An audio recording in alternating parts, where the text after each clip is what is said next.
कि ठीक है हम लोग नौजवान लोग हैं, बहुत मंझे हुए राजनीतिक खिलाड़ी नहीं है, लेकिन इतना तो मानना पड़ेगा कि बड़े बड़े राजनीतिक सुरमाओं को नौजवानों ने पानी पिला दिया है। इस बात को आपको मानना पड़ेगा मेरे साथियों। किसी के पेट में दर्द इसलिए हो रहा है क्योंकि लोगों को लग रहा है कि ये आदिवासी, ये मूलवासी, ये झारखंड के खतियानी लोग, ये किसान मजदूर के बेटा बेटी लोग कहां से पीएचडी कर रहा है, कैसे लॉ कर रहा है, कैसे लोग पीजी कर लिया, कैसे हक अधिकार की बात करने लग रहा है, और उसके पेट में अब चुलबुली होने लग रही है कि अरे इन लोग तो सांसद विधायक बनने की बात कहता है। अरे सिर्फ सांसद बनाए और विधायक बनाने की बात नहीं करते हैं, हम लोग मुख्यमंत्री बनाने की बात कर रहे हैं, और 24 में ये सत्ता परिवर्तन का रास्ता हम लोग झारखंड के नौजवान बदल करके दिखाएंगे। तो मैं बहुत ज्यादा वक्त नहीं लेते हुए सिर्फ इस बात पर आपका ध्यान केंद्रित कराना चाहता हूं और इस बात पर आपका जेहन में कुछ बिंदु को डालना चाहता हूं। मेरा स्वास्थ्य थोड़ा ठीक नहीं, इसलिए पहले की तरह थोड़ा सा जोशीले तौर पर नहीं बोल पाऊंगा, इसके लिए थोड़ा क्षमा चाहता हूं। लेकिन इस बात को आपको समझना होगा कि 10 जनवरी 2022 की वो तारीख जब झारखंड के तोपचांची के इलाके से, मानटांड के इलाके के कोई सामान्य सा नौजवान अगर सड़कों पर निकल करके इस आक्रोश की भावना के साथ इस बात को कहा था कि अगर ये झारखंड बना है तो यहां पर भाषाई तौर पर हो चाहे नियोजन के तौर पर हो, पहली प्राथमिकता झारखंडियों को मिलनी चाहिए और इस झारखंड में पहला अधिकार झारखंडियों को मिलेगा। देखिए, जब हम लोग किसी बंदूक में ट्रिगर को दबाते हैं तो गोली बहुत रफ्तार से निकलती है। झारखंड की इसी वेदना और पीड़ा को 10 जनवरी को 2022 की तारीख को रणधीर वर्मा चौक पर उसी ट्रिगर को टाइगर जयराम महतो जी ने दबाया, और झारखंडी जनमानस को सलाम पेश करता हूं कि इस चेतना को आप लोगों ने समझा और इसको जागृत किया कि नहीं, वास्तव में ये बात जायज है। लेकिन मैं एक बात कहना चाहता हूं कि ये पूरी लड़ाई, स्थानीयता की लड़ाई, नियोजन की लड़ाई, पुनर्वास की लड़ाई, विस्थापन की लड़ाई, नेतृत्व की लड़ाई, ये तो चलती रहेगी, लेकिन जो सबसे पहला बिंदु जिस पर केंद्रित करना है वो केंद्रित इस बिंदु पर करना है कि क्या नेतृत्व का कौशल गांव गलियारे से निकल रहा है, क्या नेतृत्व का कौशल किसी किसान मजदूर के घर से निकल रहा है, क्या नेता हमारे गांव घर से निकल रहे हैं। मैं यहीं से उदाहरण शुरू करता हूं। यहाँ के जो विधायक है इसलिए है कि किसी के कभी सेक्रेटरी हुआ करते थे। अगर बेरमो के जो विधायक है इसलिए विधायक है कि उनके पिताजी विधायक रहे। जो गिरिडीह के सांसद है इसलिए सांसद है कि अपने फैमिली की प्राइवेट लिमिटेड तरीके की कोई पार्टी चल रही है। आप तमाम इलाकों में गौर करिए कि झारखंड के अंदर जो विधायक और सांसद बन रहे हैं वो या तो वंशवाद की उपज है, या तो परिवारवाद की उपज है, या तो पूंजीवाद की उपज है। अब यहाँ पर आपको गांव से और खलिहान से अपना नेता निकालना होगा। ये लड़ाई इस बात की है मेरे साथियों, और जब तक इस बात पर नहीं सोचेंगे, पूरे साउथ इंडिया में देखिए, चाहे वो जयललिता की राजनीति हो, चाहे वो अन्ना द्रमुक की राजनीति हो, चाहे डीएमके की राजनीति हो, चाहे आप बिहार को ही देख लीजिए, बिहार में एक नारा दिया जाता है बिहार फर्स्ट, बिहारी फर्स्ट। तो जब हम ये बात कह रहे हैं कि झारखंड फर्स्ट, झारखंडी फर्स्ट, तो किसी के पेट में दर्द क्यों होता है, इस बात को आपको समझना होगा मेरे साथियों। किसी के पेट में दर्द इसलिए हो रहा है क्योंकि लोगों को लग रहा है कि ये आदिवासी, ये मूलवासी, ये झारखंड के खतियानी लोग, ये किसान मजदूर के बेटा बेटी लोग कहां से पीएचडी कर रहा है, कैसे लॉ कर रहा है, कैसे लोग पीजी कर लिया, कैसे हक अधिकार की बात करने लग रहा है, और उसके पेट में अब चुलबुली होने लग रही है कि अरे इन लोग तो सांसद विधायक बनने की बात कहता है। अरे सिर्फ सांसद बनाए और विधायक बनाने की बात नहीं करते हैं, हम लोग मुख्यमंत्री बनाने की बात कर रहे हैं, और 24 में ये सत्ता परिवर्तन का रास्ता हम लोग झारखंड के नौजवान बदल करके दिखाएंगे।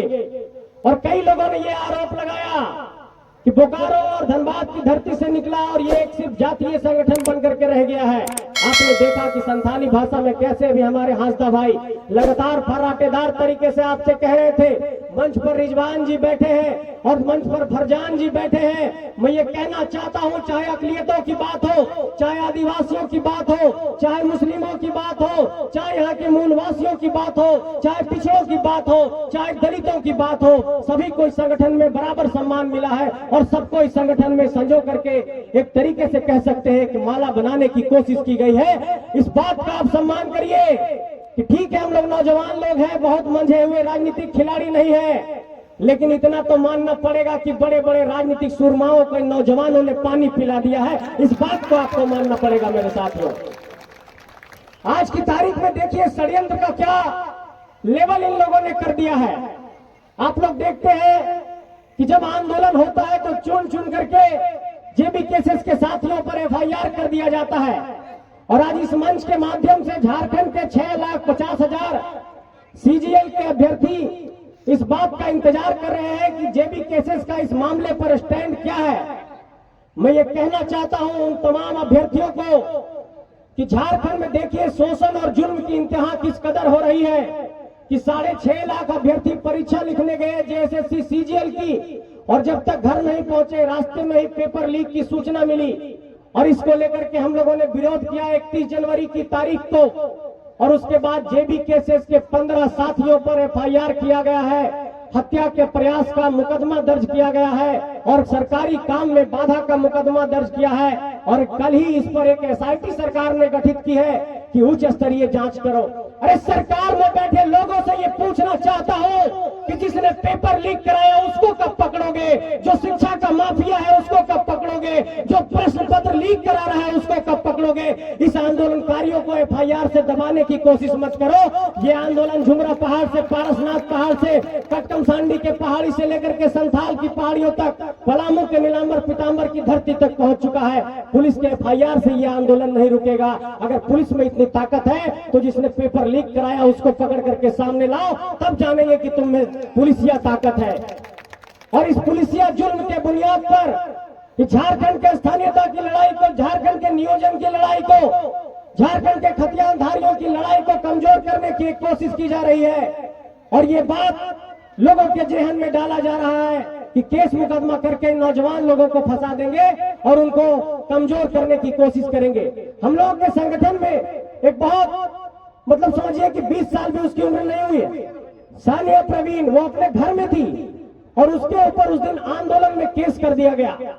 समय कम है लेकिन मैं बात को एकदम अंत कर रहा हूं कि देखिए ये लड़ाई झारखंड में 4 बिंदुओं की है, 5 बिंदुओं की है। पहली लड़ाई इस बात को लेकर है कि झारखंड में स्थानीय नीति खतियान आधारित होनी चाहिए। दूसरी बात इस बात को लेकर के है कि झारखंड के नियोजन में चाहे 3rd और 4th ग्रेड की नौकरी हो, झारखंडियों के लिए 90% आरक्षित होनी चाहिए। तीसरी लड़ाई इस बात को है कि झारखंड में ओबीसी को रिजर्वेशन आज तक नहीं मिल पाया, और जब 77% रिजर्वेशन का विधेयक राज्यपाल के समझ गया तो राज्यपाल महोदय ने उसको रिजेक्ट कर दिया। चौथी लड़ाई इस बात को लेकर के है कि झारखंड के सरना धर्म के लोग कल एकजुट हुए थे मोराबादी के मैदान में, उनको भी ये संदेश देना चाहता हूं कि वो सरकार से ये मांग करते हैं कि उनके सरना धर्म कोड पर कुछ निर्णय लिया जाए। तो मैं ये कहना चाहता हूं कि आदिवासियों की इन भावनाओं के साथ भी हम लोग हैं। और 5वीं बात इस बात को लेकर के आपका ध्यान केंद्रित कराना चाहता हूं कि जहां भी जितना भी विस्थापन हुआ उन सारे जगहों पर पुनर्वास की एक बेहतर नीति बना करके हमारे लोगों को सही से मुआवजा दिया जाए। और नौजवानों की जो लगातार मांग रही है, चाहे वो जेटेट की परीक्षा हो, चाहे सीजीएल की परीक्षा हो, चाहे वो तमाम झारखंड की प्रतियोगी परीक्षा हो, चाहे वो जेपीएससी हो, उसको पारदर्शी तरीके से आयोजित कराया जाए, पेपर लीक नहीं कराया जाए, सेटिंग गेटिंग नहीं किया जाए, साठगांठ नहीं किया जाए, सीट नहीं बेचा जाए। यही मूल हम लोगों का मांग है और इसी मांग की बुनियाद पर इस आंदोलन को हम लोग आगे बढ़ा रहे हैं। आप लोगों से बस यही साथ चाहता हूं कि इस लड़ाई में साथ दीजिए, इस संगठन को साथ दीजिए। ये संगठन आपका है, ये संगठन पूरी तरीके से झारखंडियों को समर्पित है। कभी भी ये मत सोचिएगा कि आधिकारिक तौर पर अगर जेबी केसेस में हमारा कोई पद नहीं है तो जेबी केसेस को क्या योगदान दे सकते हैं। अगर जेबी केसेस को कोई योगदान देना चाहते हैं तो हर गांव में जाकर के 10, 20, 50 लोगों को बीच रास्ते में नहीं छोड़ेंगे। और इस मंच के माध्यम से आप लोगों को ये संकल्प दोहरा रहा हूं कि इस लड़ाई को किसी भी मोर्चे पर कहीं पर भी किसी तरीके से भी जाकर के जब लड़ने की बारी आएगी तो इस लड़ाई को लड़ेंगे, इस लड़ाई को बीच रास्ते में छोड़ करके नहीं जाएंगे। ये भरोसा आप लोगों को दिला रहा हूं। बहुत बहुत शुक्रिया, धन्यवाद, सबको प्रणाम, नमस्कार। फिर मुलाकात होगी और इसी मोड़ पर लगातार